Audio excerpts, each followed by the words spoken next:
Okay. Versatile, Vigilante, Young Vince, Uncle Vinny. Got a legend in the building. Two legends, actually. One a young guy over here, and we got the man, Drew G. How are you, sir? Good. Excellent, How man. are you doing today? I'm doing well. I appreciate you coming out here. Yeah, man, no problem. Absolutely. So, I said legend because Drew G is a man behind one of the most iconic DVD series in Toronto history. I'm going to say that confidently. Ambush TV. Anyone who knows Toronto hip hop, that type of pop culture, definitely think you should be familiar with Ambush if you aren't already. Drew G, I'd love to hear how'd you even get involved in the DVD world? Well, how it happened, it was so I have a partner as well. Goes by the name of Rock the House. So the DVD game, I went to, if anybody knows, a school called Trebas. I went to Trebas, where the teachers never showed up half of the time. So it was like, okay. But I took my skills, talents because at that time the DVD game was a hot thing. So I said to myself, let me start my own DVD. This was like mid 2000s, right? Early 2000s. When it comes to dates, man, I'm not even good with dates. But this guy keeps moving the camera. You see it? You see it moving? Yeah. You do see it? Yeah. It's all good. Don't worry about it. So, it was a time of artists, I guess I could say, because I remember the first DVD I did was called Time's Up DVD. And the artist on it, so you can date it by this time, it was an artist called Guerilla Black. Yep. Who sounded like Biggie. Yep. Right? I remember him. So that was the first DVD I put out, and I went to I saw Rock, and Rock was like, "Yo, let's do a DVD together." And I was like, "Okay." So he helped out a little bit at that point, at that time, but not to my liking too much. So okay. I was like, you know what? Let me finish this on my own. So we went to New York, and then we interviewed Guerilla Black and some other artists as well. And I put that out. And to make a long story short, he contacted me one time, and I was like outside of work, and he was like, you know what? Why don't we start a DVD together and called it Ambush? And I said, I don't know, man, because the last time when I was doing a DVD and you wanted to assist, you weren't really there. You know what I'm saying? So I'm sitting outside of work at this time in my car, and I'm pondering, like, should I, because he's saying to me, let's do this tomorrow morning. Let's go to New York City and do the DVD. So I'm like, nah, man. And he's like, come on, man. I go, yo, I'm literally outside of work, just about to start work. So I'm like, this guy's talking about some madness now to me. So I'm like, nah, again. He's like, come on, let's do this, man. We'll leave tomorrow morning. And I'm like, nah, man. So he's like, he kept on it, and I was like, all right. So I said to myself, Drew, this is what you got to do now, because you're going into work, but you're not going into work. Right. So it's a little bit of a different office today. So I'm like, you know what? Let me go in there and tell them this is my last day. Okay. Like, literally. That's what I did. I went inside and I said, you know what? This is my last day. I'm not doing this. So the next morning, that's what we did. Actually, the night, we went, he used his own car, and we were on our way to New York, and that's how Ambush started. So you went all in right at that point. Yeah. That you were like, all right, I'm going for this. Yeah, man. Yeah. What led up to the actual interest in like wanting to make DVDs in the first place? Even like you were interviewing Guerilla Black, for example. So I'm just like, music is my life. So growing up, that's why I used to listen to music all the time. My father used to play music. My uncle used to play music to the point that I'm telling them, like, I want to sleep, man. You guys gotta turn off the music. And like my father would say, go to your bed, or time to wake up. Don't worry about the music. And I used to tell him all the time. So it was just in my ears all the time. So I guess it's something that's just instilled in me, being around music. I want to be a part of music. Right. Because even when saying that, I've managed artists, I've managed a DJ, I've managed a reggae sound as well. So it's just always been a part of me. That's been like the main constant in your life, like that passion side. Yep, listening to Dennis Brown, all these reggae artists, D Brown, going to New York City when I was young with my parents almost every year. So it's just both sides of the spectrum, So, yeah. I feel you, bro. And going back to the Guerilla Black part too, I'm just very interested from like an entrepreneurial perspective. How did you secure that? Because he's a big artist, someone kind of starting out. How was that process? Well, it was due to because my partner, he was in the industry as a DJ, not a DJ that would play all the time, but a mixtape DJ. Right. So he had connects to the artists in the States through a guy named Fendi. I don't know if you heard of Fendi in New York City, who used to manage. I believe it was Nicki Minaj, and he has a lot of contacts in the States, regardless. So, and then he's been on Rhapsody as well, a couple of times, BT Rhapsody. So we even went to, and at that time, me and Rock would go to Rhapsody, and I don't know if you know a host that used to host it one time. He went by the name of Big Tigger, right? So, yeah. So you were in the game for a while, even on like a underground basis, I guess you could say. Exactly. Okay.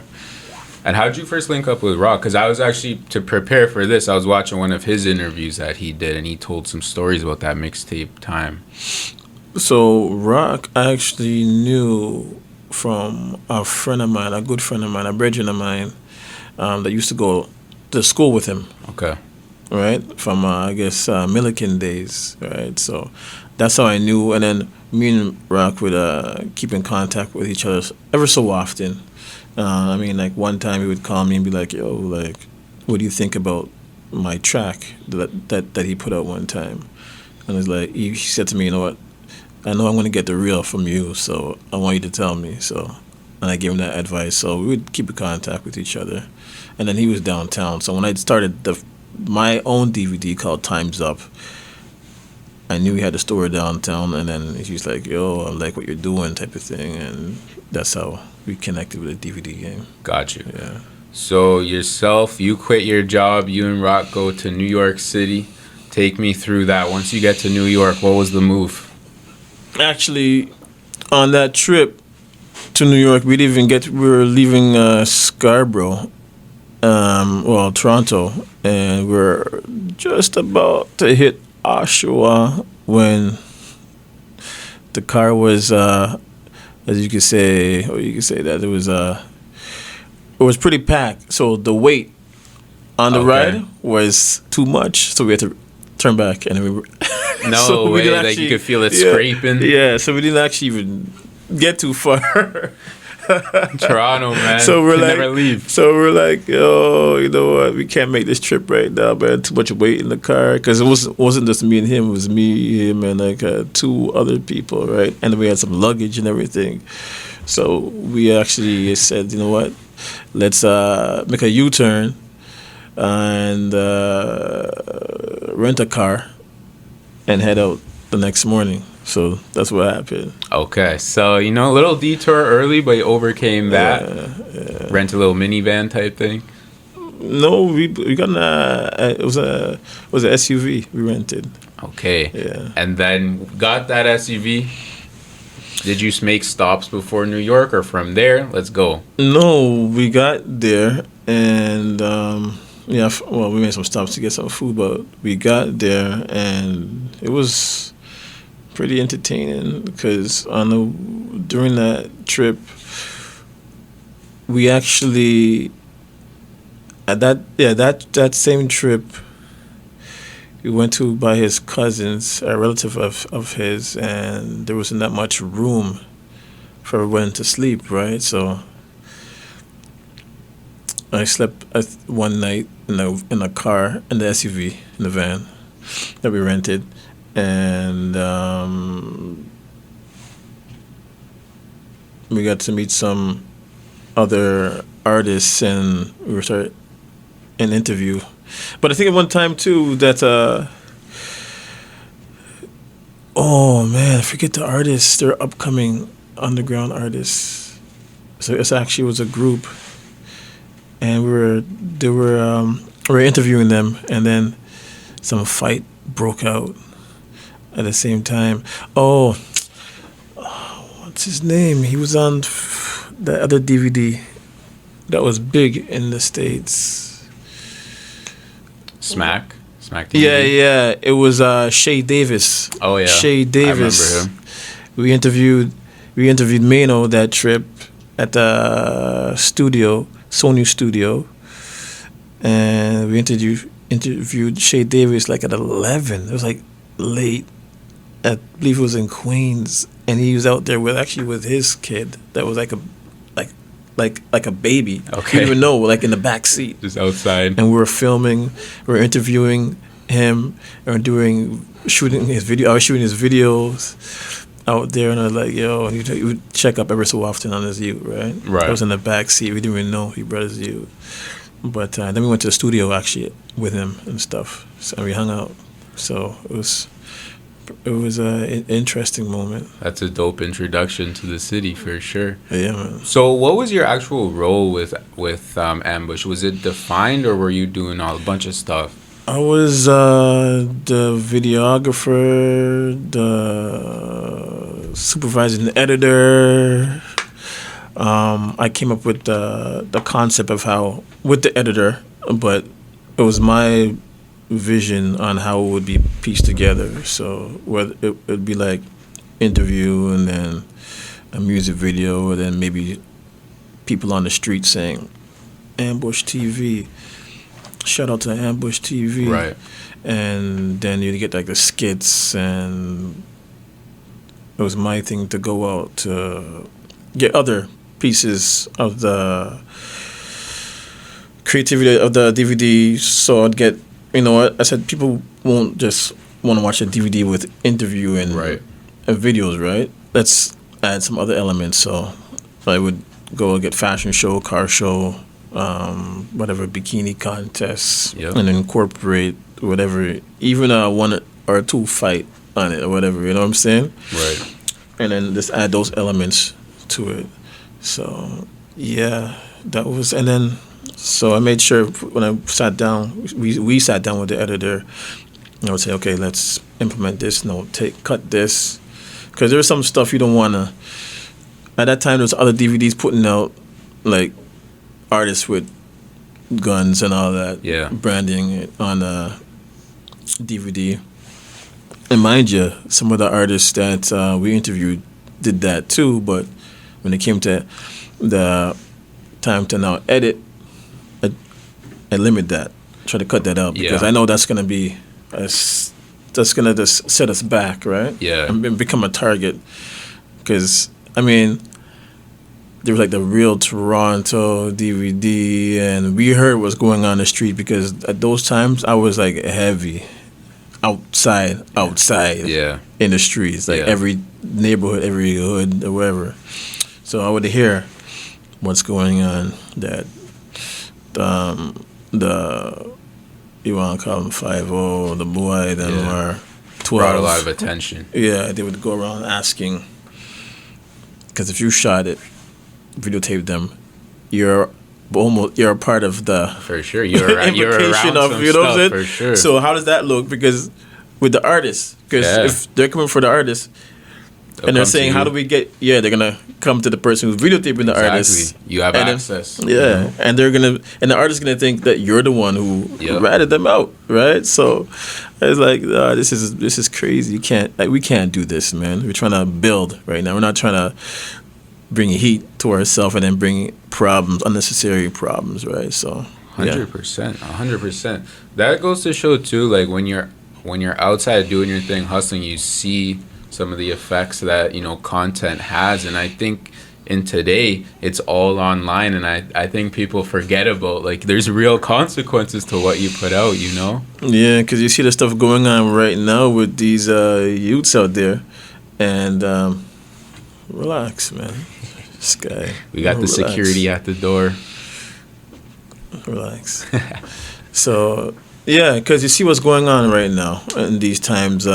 These artists, these kids, like, they're putting everything online, no matter what, you know, whatever, like, they're implicating their own self, basically, as people would say, snitching on themselves. When it's like, you know, like, okay, I know you want to show what you're about, you know what I'm saying, that maybe you're a tough guy or whatever the case may be, you know what I'm saying, show some bravado, but, you know, but at what expense, you know what I'm saying? Showing way too much. It's crazy, man. So if anybody's watching or listening, or, yeah, man, you can't be showcasing these things. If you want to showcase your talent and maybe what it has brought you, as in, like, you know what I'm saying, you bought a car, you're helping out your family, whatever the case, okay, cool, you know what I'm saying, or I guess a nice watch and all that. But at the end of the day, like, me, I'm not into materialistic stuff like that. So that's why when I say I don't do this, I really don't do this, because I don't want to be seen, you know what I'm saying. I like my work to speak for itself. So 100%, bro. I relate to that heavy, and that's kind of. But when saying that, I do understand the times now as evolved. So it's not only the work that people want to see. It's a generation that wants to now see you. Yeah, for sure. As well, and get to know you. You know what I'm 100%. saying? So now you gotta put out that, I just walk my dog. You know Yeah, what I'm bro. saying? It's funny though. I think we're all just still learning, like, what should we put on there in terms of life? Because I don't know about you, I like to live my life too without worrying about what to post. But you're right, like, you do have to be seen as well.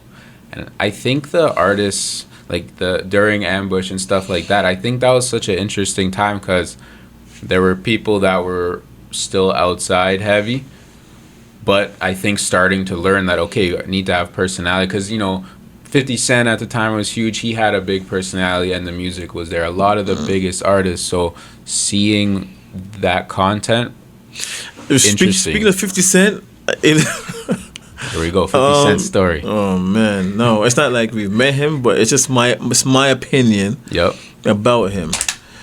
I think that he kind of changed the direction of hip hop in New York. Not for the good, though. Okay. 'Cause I think he caused a lot of division, because when he came out, it was something that he was stepping on toes, in the sense that disrespecting, especially a certain artist style that he eventually took over. Yeah, I know But what you're talking not about. only that, he also didn't want anybody working with that particular person, that anybody that worked with that particular person, even from a business standpoint. So it caused, I think it caused a lot of division amongst the New York City artists, as in, like, well, if you work with this person, which is cool with us, you know what I'm saying? And he really,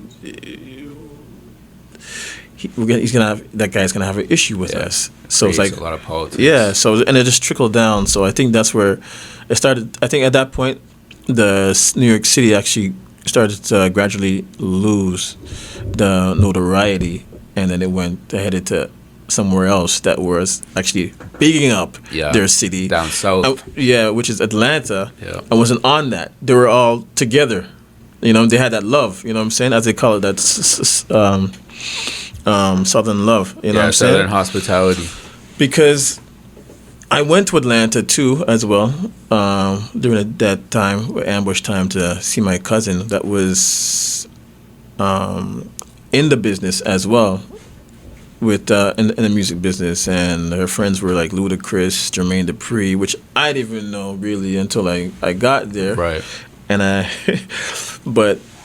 one thing I noticed, because I wasn't really into that music, I like the Outkast and the Ludacris at that time, but I wasn't too heavy on the Atlanta artists.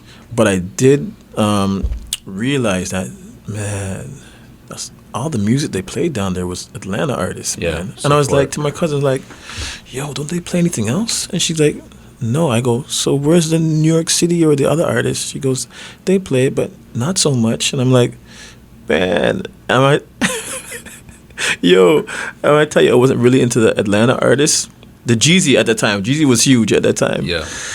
And yo, it came to a point that I'm not really on that type of tip with the Atlanta artists at the time, that being there for like 3 days, I came back with 3 mixtapes, man. That's so crazy that it just, something that was just instilled and like almost, I don't know if you can even say, like almost brainwashed me into like, yeah, man, I'm loving this now, man. Yeah. Felt that energy. And I bought some mixtapes that came back with them, and I'm like, yo, man, they got me, man. Because that's all they played down there was their artists. They found a formula. Yeah, so.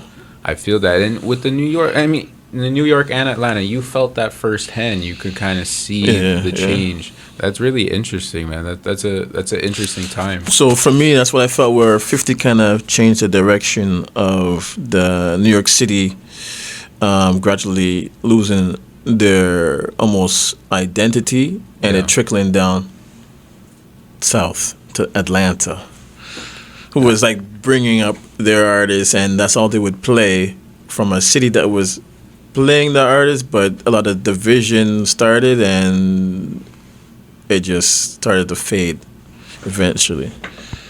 I feel you, and I think it's still kind of like that too. I think once it's gotten to that point, it hasn't really changed. Were you doing DVDs in Toronto before you went out to New York, or New York where you really started the? No, I was doing it. See, okay, so this is the thing with Ambush when we started to do it. So Rock was wanted to primarily put out like major artists on a DVD, and I was like, okay, well, we could do that, but we live here. Yeah. So it makes sense to put Canadian talent on it as well. So to answer that question, the groundwork was to put out the Canadian talent, because I was like, yo, if we're gonna even make any type of noise here where we live, we've got to put out Canadian talent as well. So we started to put out Canadian talent here. As you can see, some of the iconic interviews like Mayhem Moriarty, and at one point, a couple of years later, when we did that interview, which I'm the one who interviewed him, because that was one of my things too. So I would shoot music videos, supervised the editing, I produced the DVD as well. So I handle all the social media, a lot of the stores, like 20 stores within the city, 20 outside the city, anything online, like I dealt with too. So I was like, yes, but again, like I said, I don't like to put myself out there, speak about it. So this is actually the first time I'm actually speaking about all of this. But I don't know, maybe I just felt like the time when I saw when you reached out to me, I was just like, you know what? All right, you know what I mean? And then I looked at what you were doing. I was like, you know what? I don't mind helping out people, you know what I'm saying? But let me see what this guy's about first before I actually go and put myself out there. Because at the end of the day, you never know who's seeing this, you know what I'm saying? 100%. Doesn't matter if you have a million people following you to 30. It just takes that one person, right? And then it starts to go, bro. Starts to spread. You know what I'm saying? So exactly, bro. It's kind of like a form of networking in a way too. You never know. Yeah. But I wanted you to come on because I remember that time, and I know how important DVDs were, especially in the hip hop world. I got even I want to ask you a little later too about your French Montana interview, like in the States, the Cocaine City stuff. I just think that period of time is so important because now to upload a video, shoot it on the phone, it's there. You know, at that time, it was a lot to that machine, you know, so I'm glad you're here to tell that story. Yeah, because even he said to me, he's like, yo, you got to do this. You got to go on camera and, you know, you got to put yourself out there. And I'm like, nah, man. That's for you to do, man. You're that guy. Yeah. I'm not that type of guy. You know, I just like to play be in the back and see everything and see where we could put stuff together, what works, what doesn't work. But at the end of the day, because, you know, I don't know. I tell people and other artists, I say, listen, at the end of the day, when you have a craft, especially in this entertainment industry, it could be any type of industry, you are going to have, there's going to be a time that you're going to have some type of ego. It just depends on how big it is and if you can manage it, right?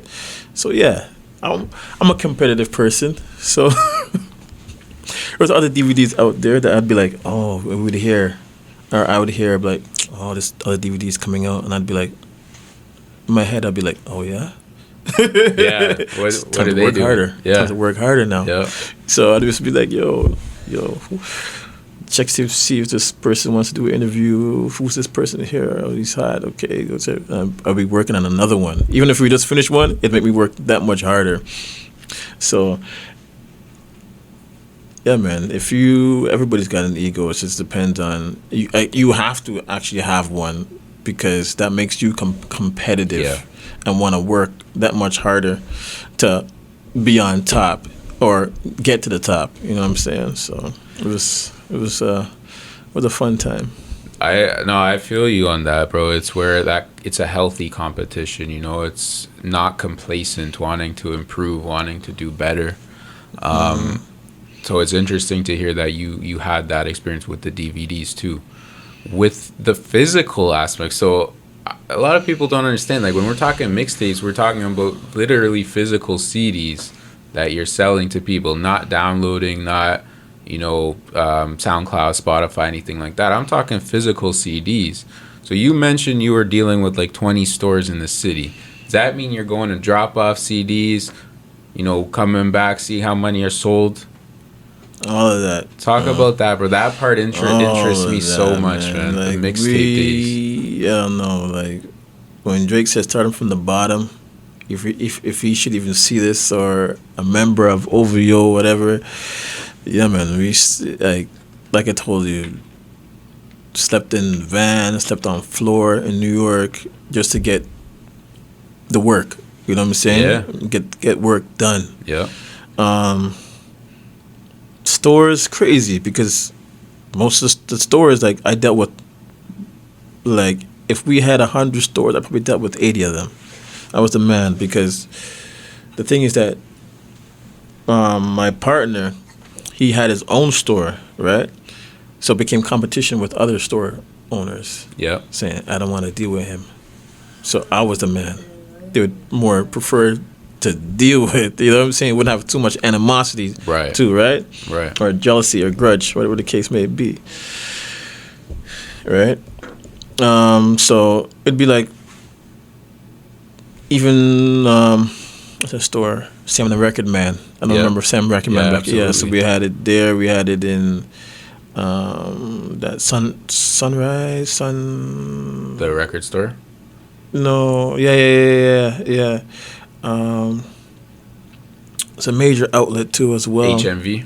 No, not HMV, but it was right across from Sam the Record Man at the time. But you were just moving them. Yeah, and then we had most of it was mom and pop stores as well. So it was like, when I say 20 within the city, it could have been actually more. But then we had them in the GTA, Saga, London, St. Catharines, Oshawa, and then Barrie, crazy. Wherever. Like everywhere. When I say everywhere, everywhere. I made sure that we locked down the city and the GTA and the outskirts. And then if you want to move to the States, I got in a couple of stores in Detroit, New York City.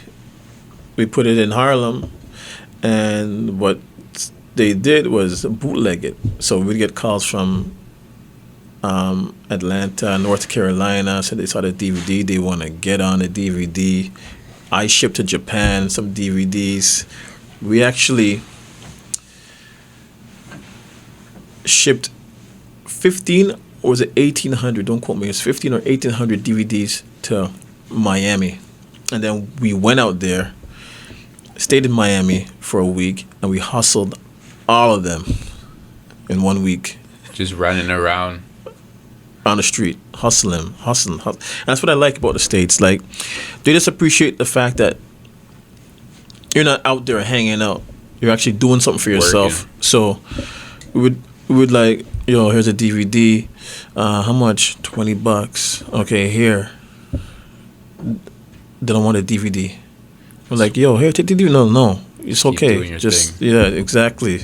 Just do your thing. You know what I'm saying? And we found out a lot in the States. Here at that time, you can give away something for free. No one wants it. They don't want it. Yeah. It's like you had just finished having an argument with them. Like they give you that type of Just look. take it, bro. Yeah. That's why at that time they call it the screw face capital, right? Yep. It's the screw. Yeah. So it's different, man. It's different. Why man. do you think that is? And I know we don't have facts, but I want to hear your opinion. Like, what do you think that is? I'm not too sure, but I know what. I guess they're much more a hustling mentality out there in New York City, Right. And in the States, they understand and they grasp the concept of hustling and trying to make something. Right. Where up here, it's something that we're more like laid back and not Chilling. too, you know what I'm saying? Yeah. We're not too concerned with like our working hard is more of a 9 to 5, or if you don't doing a 9 to 5, you're not really hustling Yeah. like that out. Yeah. And so I guess it's seen more out there that they actually learn and grasp to say to themselves, you know what, they're trying. You know what I'm saying? Just give them some money. Up here, maybe not too many people doing it, so they're like, "What is this?" You know what I'm saying? Like, I don't what's this want weird it. guy doing? You know what I mean? You're trying to sell me something even Yeah. free? Nah, man. Nah, you're not used to this. It's more like, I think it's more like a shock type of thing. Like, what? Shouldn't you be doing 9 to 5? You know what I'm You're saying? right, bro. I think that's Where a good everybody's point. trying to hustling in the States, like, so they see that on a daily basis, so they're more used to it, Yep. right? Until it's like accepted, Right. So That's a good point. I never thought of it that way. It's just not as common here, I guess. because they sell everything in the States. It could be a toothbrush. Yeah, someone's gonna buy It it. could be somebody with that which I've seen in the States, in New York, somebody with a what do you call it, diaphragm or whatever, like they just came from the hospital and a walking thing, and my auntie would be like, "Don't follow that person, man. That's Trust so me, man. funny. They're trying to get some money. Then they're gonna go home and they're fine." And I'm like, "Are you serious?" She goes, "Yeah, trust me. Don't." She just knew. She'd been Yeah. through it so many times. They're That's like, so wow, funny. do anything to make $1, right? So Yeah. Did you ever think of staying down there when you were in the States? Nah. I feel like, because at that time too, when you say that, I felt like drink this. That's yours, yeah.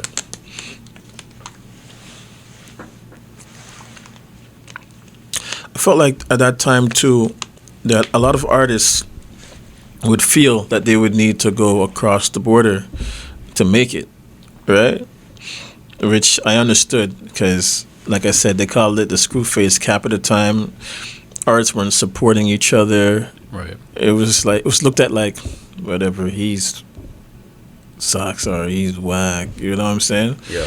So they would feel that they would have to go across the border to make it, right? So I understood that, but at the same time, I'm like, you know what? I don't feel that we need to do that, right? I feel that we can make it here, and we've got a great product because we're not only showcasing, American talent. We're showcasing Canadian talent as well. You know what I'm saying? So we'd catch the attention of somebody saying on the DVD cover, which even the even the wording on the DVD cover and all the caption and everything, I was the one who said, you know what, we gotta put this. Like Maino talks about, like hypothetically speaking, let's throw something like Maino talks about, let's say D Block, and people would be like, yeah, oh my God, I gotta go buy it. Little early clickbait. Yeah, exactly. You know There what we I'm go. saying? So I understood the concept of media and how to catch people's attention, right? So, but yeah, I never felt that we needed to go there. Not even one bit of me, like. But on the other hand, I've had people say that our product is that good. Yo, you guys are in the wrong city, man. You guys are in the wrong place. You guys should be in the States. Right. And again, I understood that, but I didn't feel that we needed to do that, right? I feel you. I think that battle still happens to this day, where it's like, if everything you need is here, but there is that thing where it's like, oh, we gotta go over there. I don't know. And I don't really find it like that because we've got the Drakes. He changed. I don't know. He changed things. That's for sure. I think that. Relax. What's up, buddy? I'm trying to take a little bit because this is too hard to open my water. Let me open it for There you you. go. Take this. There you go. Real life interviews. See Real that? life interviews, man. It's not quite ambush, but we're getting there. I feel like we're being ambushed by this guy here, man. Gotta remember.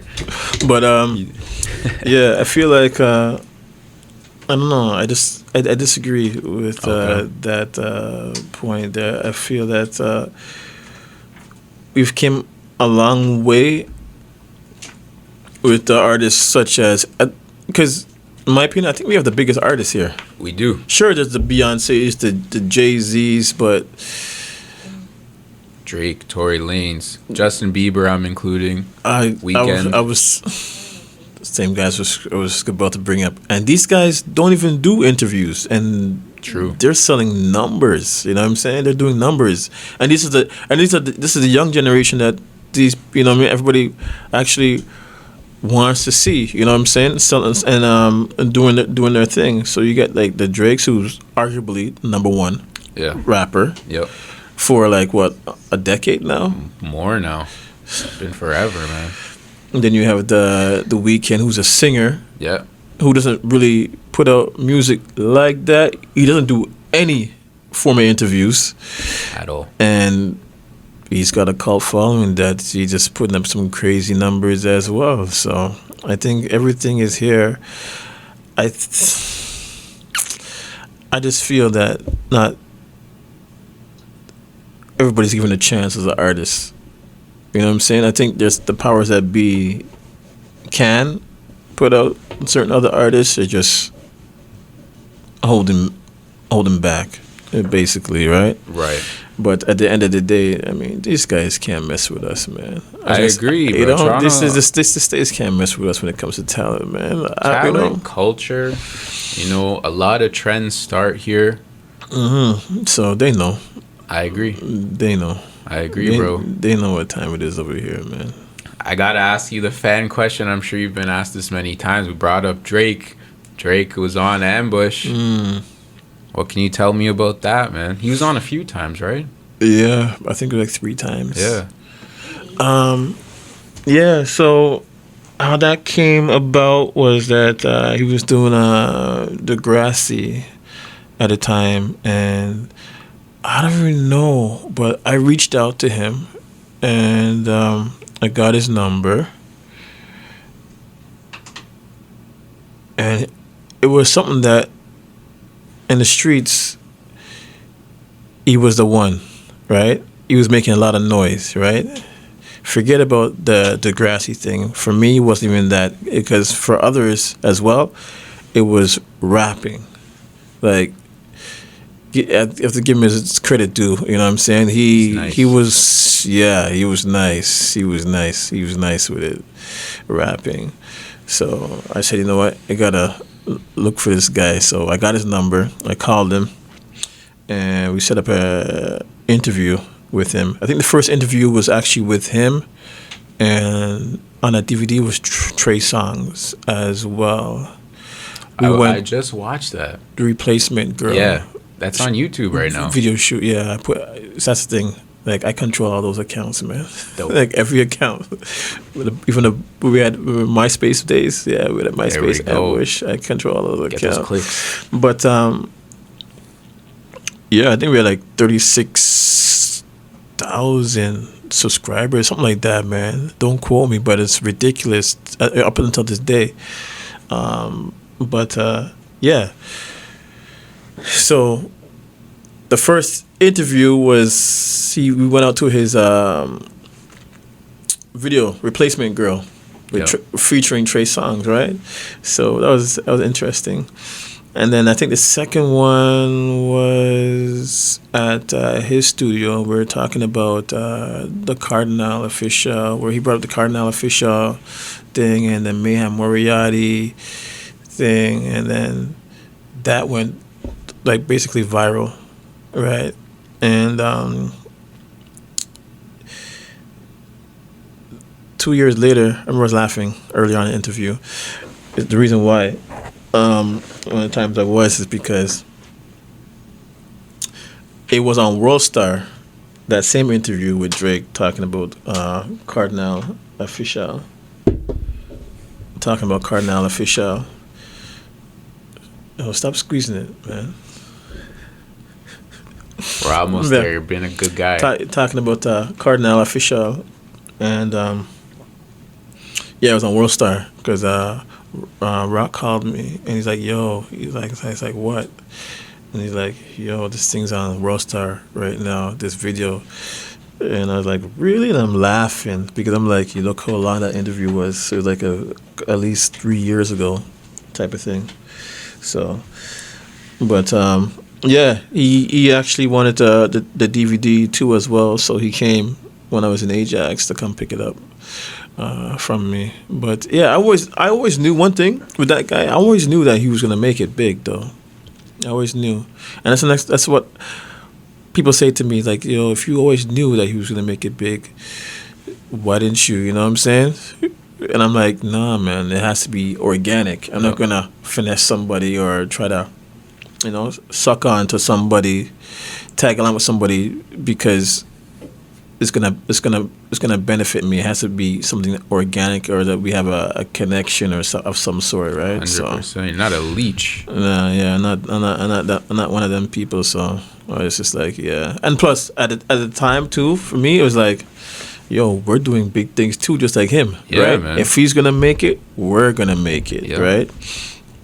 But yeah, it's a lot of work and stuff like that. So yeah, at some point, I guess I was just like, you know what, all this traveling up and down, and my goal was to get it on Sun TV. So he's like, the man up there was like, if you want to get it done, you gotta do his trailer, send me a trailer and stuff like that. And I did that, sent it, and for him it was like, in the email he sent back was like, this has been done before. So me not really being too professional about my response back was basically something to the effect like, you don't know what you're talking about. It hasn't been done like this, because we shipped to Japan, Miami. We're like in 50 places within the city, outside of the city. Calgary, we have stores in Calgary, because I took my own money and went to Calgary, and I put it in about, I think, like 4 stores in Calgary. It was in BC as well. Montreal, I would do trips to Montreal, put in stores in Montreal as well. Maybe about 3 stores out there. Yeah, so I was just like, it hasn't been done on this level, right? Yeah. So I never got a response back, but maybe I was like to myself, maybe I shouldn't, because I said some other words, but it wasn't too. I feel. But at the time, it was just like, I'm like, yay, man. Like, when you're passionate about something, you just let it go. Yeah, sometimes you're saying the wrong stuff some words that just shouldn't be said. You know what I'm saying? Yeah. But It's a part of growing up too, man. You know, Yeah. learning. You probably handle it a little differently today if that happened Yeah. compared to then. So I No, think for sure. you know, learning experience as a man. sure, for sure, because we were all street at that time, so it wasn't. We weren't thinking. We weren't moving like corporate. It wasn't suit and tie. yeah, and it was just. Sometimes you look back at things and you're like, man, we should have did more business, like probably be more professional about things. But our stuff was like running, I guess, gun, so to speak. DVD. Yeah. Let's go to the stores, put in the stores, let's do business on the go, on the fly type Yeah. of thing. You know what I'm saying? So it was, Did you enjoy the lifestyle of it? I loved it. It was one of those things that you enjoy doing. You know, how many people can say that right now? What they do, they actually enjoy. Yeah. Or they're not doing this for the money. You know what I'm saying? Yeah. Or they got involved in, and it's just something that I'm in it just now. they're in it, and this is what pays the bills, type of thing. Yeah, no, I actually like what I'm doing. Like I said, I was born into music, man. Yeah. It's always gonna be a part of me. Even up until today, I keep up to date on what's going on in the industry. Yeah. Right. So even the artists right now, there's some like when I post certain things, I'm like, I know all these people that I post, especially on my IG. Like I know these people, right? Any event, any music video, except for maybe one or two, I may not know, but for the most part, everybody that I post, I know. Yeah. Right. You stay in the loop. Yeah. So always keeping in contact with what's going on in the city. That's important, bro. And I wanna get to that too, but I just wanna know with the ambush stuff, like when the ambush is not really active any longer, correct? When did that pretty much happen? Take me through that a little bit. I think at we went volume 6, I think. So volume 6 I didn't do. I did up until volume 5, and then I was like, I'm gonna take a break. At this point, I did a Sun TV thing because I was like, you know, that's the end game for me, right? To get it on TV, a show, right? That didn't work out, so I was like, you know what? Let's I'm gonna take a break. Nobody really understood that, right? Right. But after that, there's one volume that came out, and then that was it. So, yeah. You feel like it ran its course, like you did what you were trying to do with it? At the time, yeah. Looking back, no. Yeah, looking back, no. Because looking back, 2 years later, Drake signed a deal with, I believe, Cash Money. Yeah. Lil Wayne. And I was saying, you know what? And yeah, people would say, you know what, you just don't stop. You know, keep it going, especially if you have a good product, man. Just keep going, you know. You never know what could happen, right? I don't know. In me, I just felt like the time was up, but and it's the time, the city, and the hate that was going on with artists in the city, and it was just, I don't know, and the work that I felt that we put in, that myself put in, I was like, oh man, this is, because it was a lot. I just felt like it was, that was it for me. But again, That's real, bro. Because you're not, you should have, could have. You know what I mean? I feel you. Say it's never too late. That's one thing. Start a new project tomorrow, you know? Yeah. But I was going to say, too, like, that's real because you're a person at the end of the day, you know? I think it is all, like, a lot about hustling and working, but you're a person, too, and you kind of have that instinct always where it's like, you know what, I think I want to move on from this. But again, like, how many people could say at the time they have the guy that's, like, arguably the number Huge, one rapper bro. in the country, not in the country, in the The world, in the world's number, and be able to make those type of contacts and do this type of interviews and have that person reach out to get something from you as well. That he was on a DVD. So I say that to say this. Because he even said on the last clip he did on one of our DVDs, he said, "Yeah, Ambush. We you know what I mean. We're not gonna forget you guys." So something that in that sense. So I say that to say this, that maybe if he kept down for another 2 years, what could have been, right? Because then he would have been signed. And I see that he always tries to help out, I guess, the ones that are doing big things within the city, to say, you know what, let me lend a hand. Than to lend a hand outside to somebody else, right? So, and then it's not like we were somebody he never worked with before. Exactly. You know what I'm saying? So we had a good dealings when it came to business, right? That's good to hear, man. I've always respected him, and the fact that you guys had that video is just amazing. And you're a huge part of the city and its history, man, especially the pop culture. So definitely an awesome story to hear. Yeah, man. Because big up Roney Dog, man. Because another guy brought that to my attention, that he posted about something with Ambush being one of the legendary staples in the city, and he put like no and then a cap picture right beside it, and I was like, okay, at least, because I never looked at it like that though.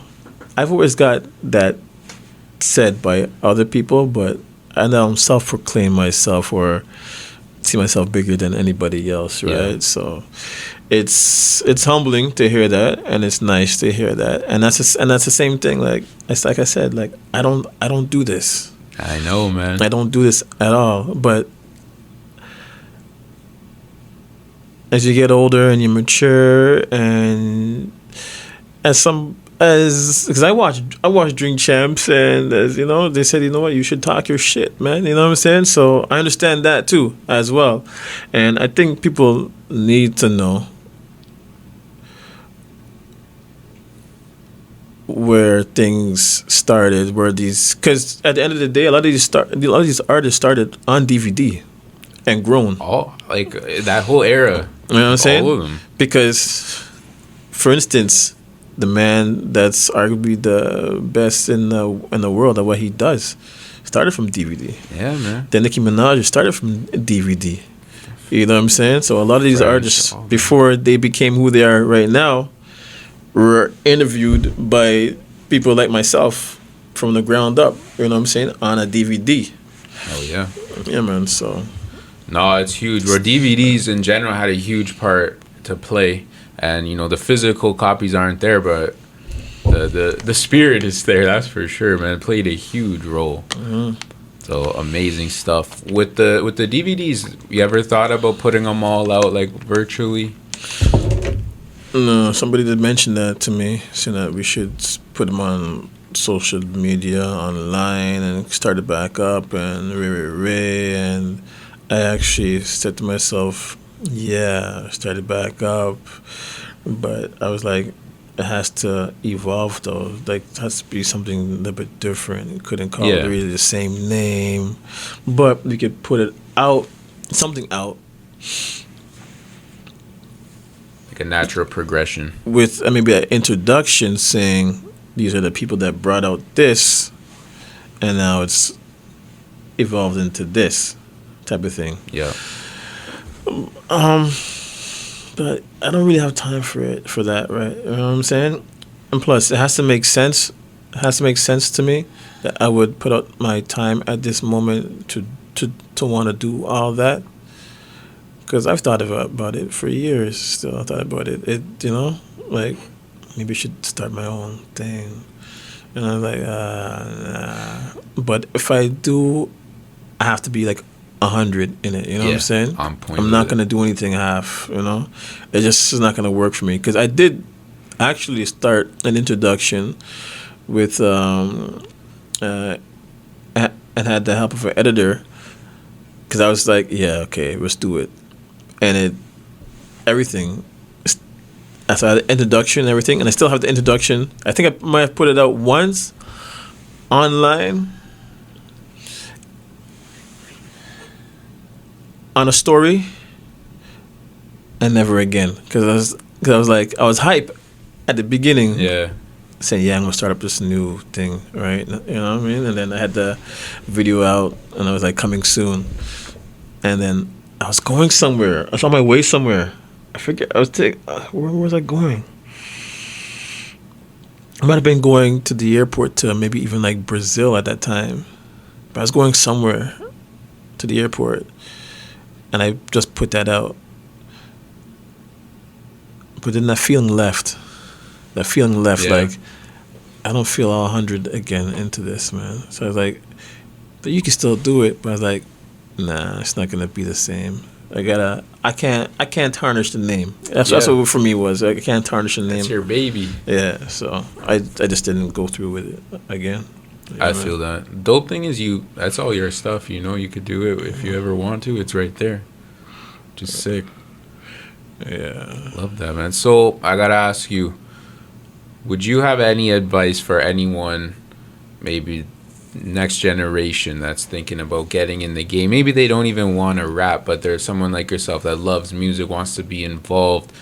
Is there any piece of advice that you could give? Like something that, whatever it is, this is one thing I could tell you. Just stay focused, man. Stay focused. If this is what you want to do, listen to your heart. You know what I'm saying?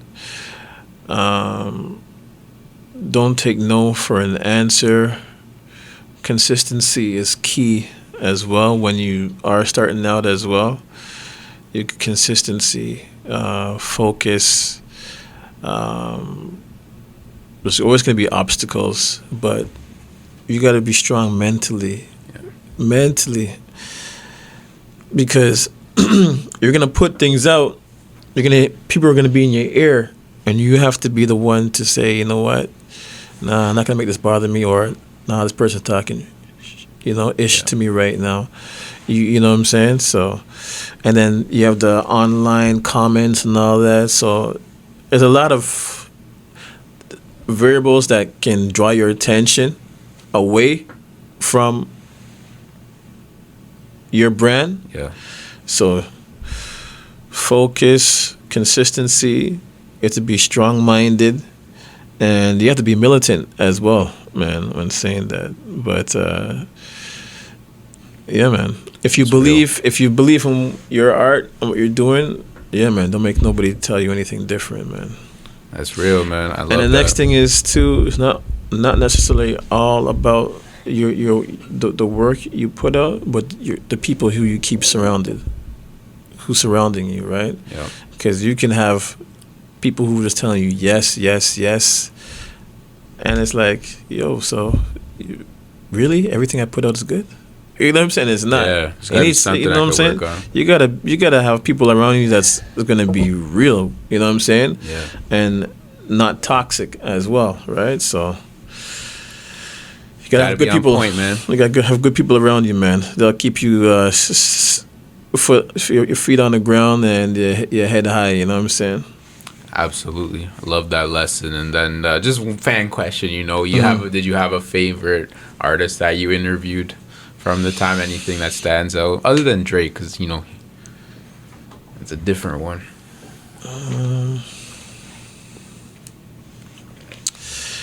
That stood out.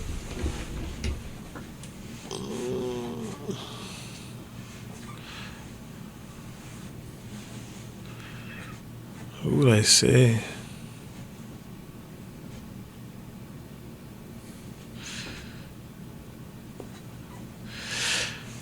Not really. The one that I would say that I took a picture with, which I don't take pictures with artists, really.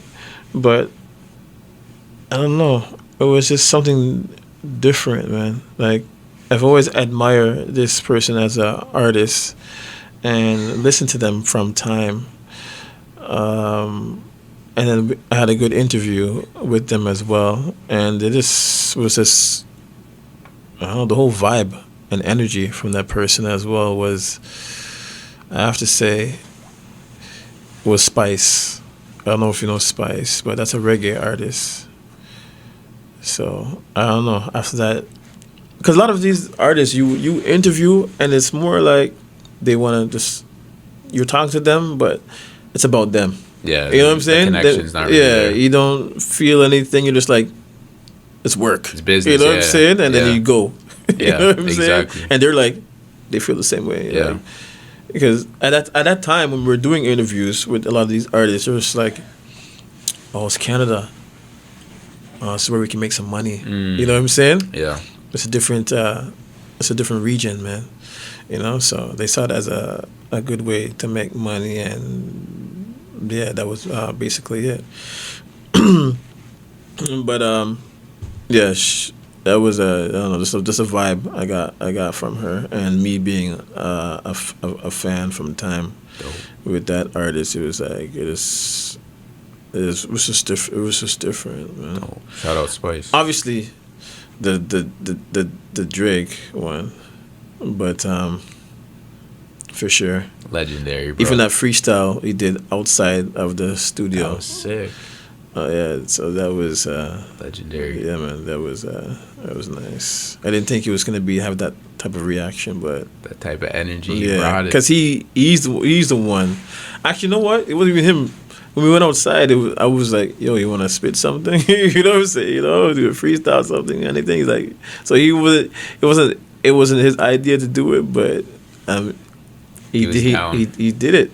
You know, so respect still. You know, That's unreal. And just because your son is here, do you tell your kids about what you do? Like, they know yeah, because you know when you have kids, they feel like. it's just dad. Yeah, you know, like you're the parent and you don't know what's going Yeah. on and stuff. So sometimes you'd be like, yeah, out here, man. Yeah, all this stuff, because a lot of this stuff is a facade too, right? These guys have nice chains, cars, and everything, and they do it just for the look. You know what I'm saying? So I could be that person to tell you, I've been there, you know what I mean? I've done that. I've been the one to tell artists when shooting a video, yo, say it like this, yo, wear this, Yeah. yo, that's not your car, but yo, driving the car, you know what I'm saying? Can you use this car? You know what I'm saying? So they look at me a little bit differently. So it's not like they would ever say to me, yeah, you don't know these guys, or yo, look at these guys. These guys have so much money, and I want to be like that. If they were supposed to say that, I could be just like, yo, I've worked with them. I know what it's like. So Yep, I've seen some things. yeah, I've also told artists to do the same thing. You know, pull out your chain, show your chain, or you know what I'm saying, drive that car, as I said, or been in a house that's not theirs. You know what I'm saying, that they use as props to look good, to build an image. So, Yeah. yeah. So they get it. I love it. That's important, man. So, Drew G, I appreciate you coming out here, man. Is there anything you want to promote, anything you want to bring up before we wrap this up? No, I like what you're doing. You know what I'm saying? Like, again, I don't do this, but I see that you're doing your thing. You're on the come up, and I like that it's positive, and you have things that you also want to share. You give people the opportunity, you know, platform to showcase their talents. Because I see even some. I saw like some girls showcasing their talent, what they're doing, and you know, I've always been that type of person. You know what I'm saying? So that's why I'm here at the same time, Appreciate right? it, bro. So hopefully we'll see. But I mean, I respect what you're doing, and I just want everyone to grow, the city to grow, man, because that's where my heart is always, man. I just want to see the people to rise, to grow, and you know, support each other at the end of the day. I That's agree, what it's bro. about. That's a beautiful message. I completely agree. I appreciate you coming out. Mm-hmm. Drew G, Toronto legend, video legend, DVD legend. Go watch some old Ambush stuff. He owns all the channels, so go run that up. And we got the big man. You want to say hi? No, okay. He's there. We got the crushing bottles and yawning. It's not. That's the security. You know what I'm man. saying? Guarding the door. I love it. Yeah, But man. Versatile Vigilante, Drew G. Awesome episode. I appreciate you coming out, bro. And keep an eye out for new content always.